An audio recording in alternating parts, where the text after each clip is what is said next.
White Sister, the 1984 debut album by White Sister. They have very clean footwear. Originally consisting of Rick Chaddock, Dennis Churchill, Gary Brandon, and Gus Marantinos, the band played rock clubs around Pasadena and Burbank in 1980. In 1981, Marantinos left the band to go to the Grove School of Music. There he received a degree in Latin drumming and percussion. Gus is still musically active and seems to be doing just fine. The band replaces Marantinos with Richard Wright, and White Sister hits the Hollywood club circuit, opening for other loud, hairy bands like Quiet Riot, Rat, Motley Crue, 707. I could be good for you, my. Not very hairy, still a jam. Anyway, story goes that one night after a gig, the band meet Greg Guiffria at a Hollywood gas station. Guiffria had just watched his band Angel implode with little help from Casablanca Records in putting out the flames. Guiffria helps White Sister land some odd editing work and then helps them get signed to EMI, where he produces their 10-track debut, White Sister. Footwear. The band wrote all their songs except one, and overall, White Sister looks to be a full-on group effort by White Sister. They play their own instruments. They sing their own background vocals. Greg Guiffria even contributes keyboards on 2 songs, Whips and Walk Away. It was recorded and mixed at various places around Hollywood and looks like a standard 80s EMI package. And I love this. EMI gives you the phone number to Regency Artists LA offices, just in case this record so moves you to book the band.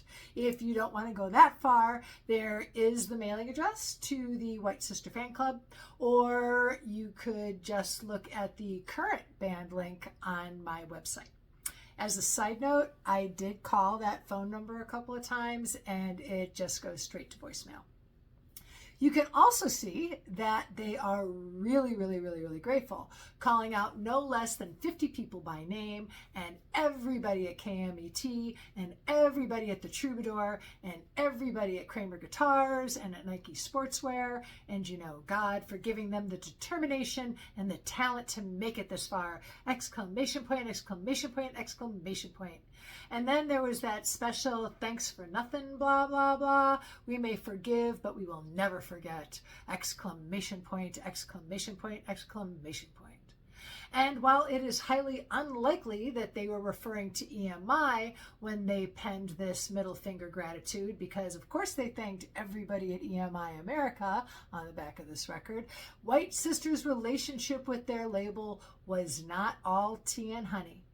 The record came out and the band wanted to tour in order to support it. But EMI didn't want to pay for a tour. EMI didn't even want White Sister. They wanted a name change. See, in 1984, Atlantic released Stay Hungry by Twisted Sister. That's the record that had We're Not Going to Take It and I Want to Rock on it. We're Not Going to Take It was everywhere. Everyone knew who Twisted Sister was. EMI says change your name. White Sister dig in their Cuban heels and they say no. There are plenty of bands with white in their name and no one is confused by that. Let's see, 80s white music. There's White Lion, White Snake, Great White, Very White, White Wolf, they're from Canada. Average White Band. I guess White Sister has a point.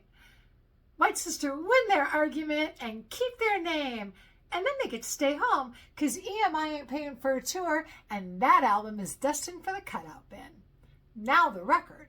Dennis Churchill and Gary Brandon split the singing duties equally, and they're kind of interchangeable.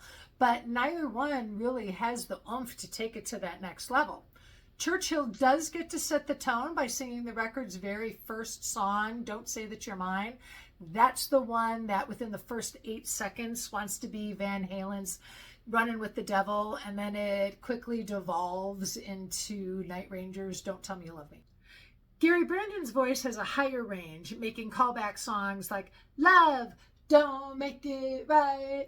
And the confusing ballad, Just for You, a little bit more rock-esque, I guess. 1 minute it's sort of like, is this an alien abduction song? Next minute it's a love song.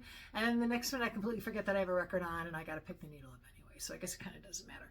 Dennis Churchill does get to sing what I think is the best song on the record, Whips. And that's the one song that they didn't write.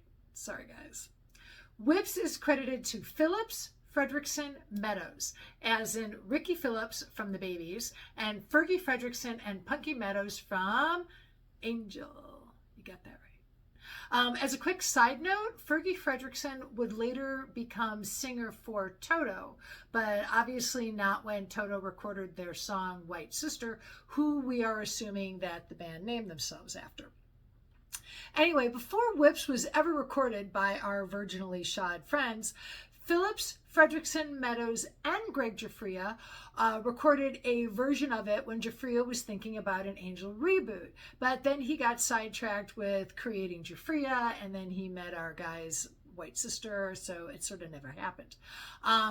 Their version of Whips was later released on a demo bootleg called Angel Rarities, along with another song called Troubleshooter that White Sister would record for their second studio album.